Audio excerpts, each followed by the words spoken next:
Okay, so the reveals and stuff is over, and you're here to find out whether you should summon on the Legends Limited Ultimate Gohan, but it's really a new Beast Gohan. Who really thought they would drop another Beast Gohan? This is insane. You want to know whether it's worth it for you. You want to know how good he is, and we're going to be going through that in this video. So definitely stay tuned and let's get into this.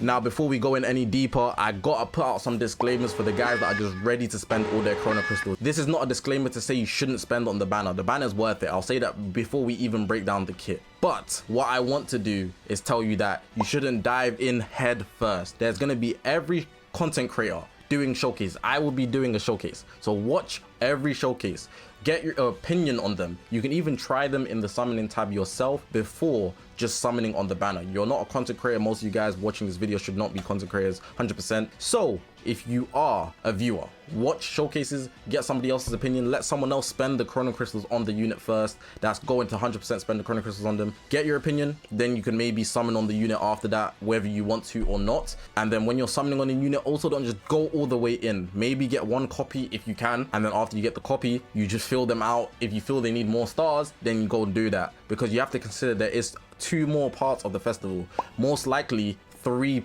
banners, because we're getting 5 raids. So I'm thinking there's going to be 2 more banners coming in the part 2, and there's going to be the ultra banner. Most of you guys probably spend your Chrono Crystals anyways, so me saying that is not really going to do anything. But for the guys that are really just saving for the ultra, who really want to get the ultra at least high stars, that's information for you to really take in. I'm not saying you should save your Chrono Crystals, because you've been saving since the anniversary for this, so we're pretty much in the door to just summon in the festival on whatever you feel is worth it for you. But that's all I have as a disclaimer. Just take it easy, don't rush. There's no rush. Let's get into this breakdown, man. Right, so we got LL Ultimate Gohan slash Beast Gohan here, right? And what I'm gonna do is pretty much just break down the key factors of his kit, because I don't want to have you guys here forever, but we might be reading a lot, just to point that out there. But I'm gonna like put it out in a way where it's very easy to understand, so you just hold the key factors that you recognize when you are playing him or playing with him in PvP. So what you'd want to know is that he's red. Obviously he's going to have the tag Son Family and Hybrid Saiyans. He's a Gohan, but he's from Sagas from the movies, because he's from the superhero movie, right? And on top of that, his Z ability is here, Sagas from the movies, strike, attack, and defense. And when you get up to Z ability 2, which is most people will automatically get that, right? You'll get the Hybrid Saiyan as well, as long as the movies. Then when you get to Z ability 3, you get Sagas from the movie, Hybrid Saiyan, and Son Family. And then it adds the extra bit here as well with the Hybrid Saiyan blast attack. Then obviously it's just gonna bring up the numbers when it comes to the stats. Cool. When we go to the strike cards, he has blast armor, and this is even pre-transformation, just pointing that out. The blast starts, he's gonna give him the inflicts all enemies with attribute downgrade plus 15 to arts cost. So the enemy is gonna have a lot more key costs if they try to do a blast art, and it's going to cost them a lot more. They're going to lose key off that. Then if we go to the post transformation, it's going to be pretty much the same thing. So blast armor and the blast arts is the same. His Z ability is not going to change, and his tags or things won't change. It's not like he's Super Saiyan Blue or something.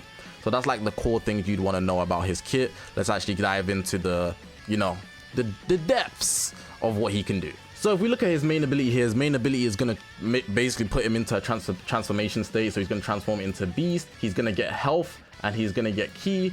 He's going to reduce impact and slice damage received by 30% for 20 time accounts. So Janemba is not going to do as much damage, for example. And he's going to cancel his attribute downgrades under normal conditions. If his unique gauge is full, he's going to reset his own unique gauge to 0, and the following effects occur. So he's going to draw a green card next. He's going to charge his own unique gauge to 100%. He's going to destroy all of your enemy cards, and he's going to reduce enemy vanishing gauge to 0%. So kind of just like UVB when he switches into the battlefield. When Beast transforms, if the unique gauge is full, by the way, he will take your vanishing gauge, which is insane. But if it's not full, he's going to reset his own unique gauge to 0 and charge it by 30%. So you still get a little bit, but it's not as much as if you capitalize on transforming when his unique gauge is full.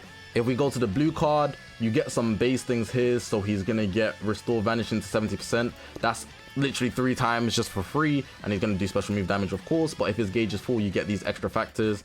So he's going to get 1 new card, Dragon Balls go up by 1, and the enemy gets 30% sustained damage cut. So yeah, blast armor when charging forward as well. Green card, we got it over here. he's gonna get a special move, so that's a blue card, and that happens 2 times. Some key, some health, damage inflicted. He's gonna destroy all your enemies' special arts cards, so that's the green cards, and he's gonna inflict all enemies with attribute downgrade minus 30% health restoration. Let's get into the main, the unique ability now. This is like the main thing. So you get your general buffs. Every character gets this, but he also gives blast damage to allies, which is good, 30% to allies, and it cannot be cancelled. So if you want to run him with the gammas or something, that's dope. Draw speed goes up, reduces damage received by 70%, plus 40% strike damage inflicted, 100% to damage inflicted. That's a good amount of buffs. This is pre-transformation, by the way. Keep locking in. If we're going to the next part, the following effects occur when this character enters the battlefield. So he's going to get key by 25. He's going to draw 1 new card if you have 3 or fewer. So every time he comes in, he's going to get a card so you can extend your combo. And he cancels his own attribute downgrades, and he randomly destroys 1 enemy card. So that's dope. Here is based on the amount of timer counts elapsed from battle start. So when you get to 40 timer counts, he's going to get 20% damage inflicted, which cannot be cancelled, and charge a unique gauge by 50%. 25%, you get the 20%, but you only charge your key recovery up, which cannot be cancelled. It's the amount it goes up, so you're not just gonna get 60 key. Here, 10 elapsed, you get the 20% damage inflicted, but it's only the arts cost that go down, but it's permanent, so which is it's just dope, you know. Applies the following effects to self every 4 timer counts while he's on the battlefield. So you're gonna get 15 key every 4 timer counts, and you're gonna get special move damage up for 30 timer counts, and your costs go down too. Now we gotta get into unique ability 2. Here he has a blast cover change pre-transformation, and you can combo a blue card into it. He charges a unique gauge every time an ally is hit. What I found here, there's a lot of things that occur even if the allies on your team get hit. So he's gonna charge it a little bit every time an ally is hit with an enemy's art attacks or any card. The following effects occur once unique gauge is full. So he's gonna go type neutral against damage that comes his way. Restores ally health. So against blues, he's gonna obviously be type neutral. Restores ally substitution count by 10, so you can switch out, which is dope. And here he reduces the enemy Dragon Balls by 1. Here applies the following effects to self after enemy attack is over. He's gonna get health, which activates 3 times, and he won't be able to be cover changed. So that's actually pretty dope. If you start the next combo, you got 10 timer counts. Applies the following effects to self every time another battle member is hit with an enemy arts card. Again, when the allies on your team, a battle member is getting hit. 20% damage inflicted for him, and then he also gets cover change. I think I'm interpreting that correctly, but if I'm not, somebody correct me on that. From what I can see, that's what it implies. Now here, the following effects occur when an enemy activates any of these things. So it's a blue card, ultimate arts, the awakened arts, or the pink card, and the rising rush. He's going to charge his gauge up, 20% to health restoration for 3 timer counts, shorten allies sub count by 4. So if you want to switch out to somebody that's super tanky, and then inflicts enemy with attribute downgrade minus 40% to any of those type of cards. So it's going to do less damage overall, and he's going to take all your buff effects, which is insane. So overall, that's just a really good like pre-transformation state, man. He's actually quite insane already. All of that for a regular pre-transformation is nuts. But now we've got to get into the post-transformation where it's really going to pick up. So now we're going into the post-transformation, and this is when he's already Beast Gohan. The main ability here, he's going to get a blue card, he's going to get health and key. He's going to be able to nullify any cover changes that happen against from the enemy. So if they cover change to somebody that has like a strike cover, it's just not going to activate because he's activated it through the main ability. The following effects occur according to the number of defeated battle members. So he's gonna have 2 battle members dead, yeah. And this is like the biggest thing in his kit. I'm so real, right? If he presses his main ability, he's gonna literally nullify your rising rush for 15 timer counts. You can't press it. You can't press it. It's sealed. Sealed for 15. You really have to process how much of a number that is. 15 timer counts, not 15 seconds. 15 timer counts. So if he's last stand, he's going to be a big threat. He is going to be a big threat. So you might want to hold off on his main ability, like real talk. But if it's just 1, he's going to get 15% and 30+% to next special move damage. So you really want to hold that. I'm not going to lie to you. Moving forward to his blue card, you get these things as a base. It's pretty much the same as prior, which is still the same thing pretty much, but it's just slightly better. You know, it's not a big change. The Dragon Ball thing's still there, 30%, you know, we take it. He's already doing a lot, so yeah. The green card, draw a special move arts card next, restores on health by 10%, key by 50, 20% damage inflicted, 15 timer counts, destroy all your enemies' green cards, and then here, just the health restoration thing is pretty much the same as before. So here, it says an effect that restores the vanishing gauge by 70% every 4 timer counts gets added after transformation. Plus, under certain conditions, Son Gohan Beast will nullify enemies' wide special range attacks. So there's 2 things that were added here. Every time that you're in for 4 timer counts, right? So you're gonna see, where is it? He's able to get his vanishing gauge in. So imagine you vanish, you do a combo. While you're doing the combo, you're sidestepping, you're getting your gauge up a bit, but you've already restored 70 after 4 timer counts, which is really, really good. And over here, he's able to just stand and withstand any wide range green cards.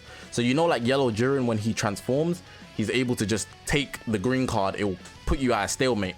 That's what Beast is able to do, but it only activates once. So that's something that you should really like take in. It's gonna be a big difference if you want to just like not switch out, you know. You should consider just standing in with him if they have explosive greens, because explosive greens are like a plague in the game right now. Moving into his unique ability 2, Son Gohan Beast, has special cover change against strike hearts. So before it was blast, but now it's strike. The unique gauge will also switch to being charged according to key charge time.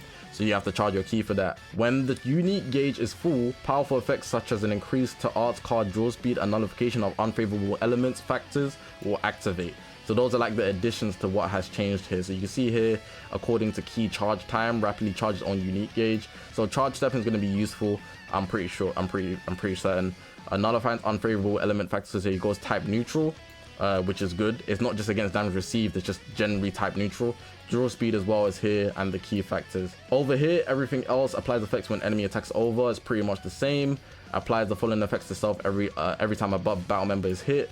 Is pretty much the same. And then over here, the following effects occur when an enemy activates a special move, arts card, ultimate. What I explained before, it is pretty much the same. Now you want to know whether it's worth it for you to summon on Beast Gohan, and out of all the festival units beyond heaven and earth, he is genuinely the honored one. He is the best individual unit in the game outright. This unit here is a menace. Sealing your Rising Rush for 15 timer counts sold me.